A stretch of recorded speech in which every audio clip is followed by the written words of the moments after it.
SERV stock analysis. Tomorrow and onward, is it a buy or sell? Watch this 1 minute video till the end to find out. SERV Robotics sitting at $10.21.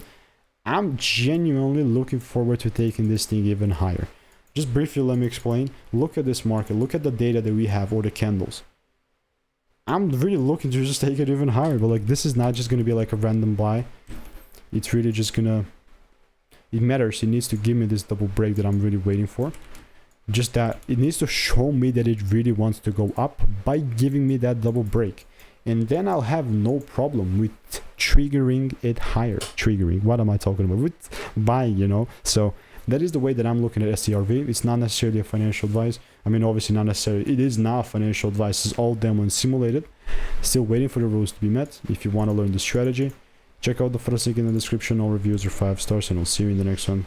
Goodbye and enjoy. Have a wonderful day for the rest of your day.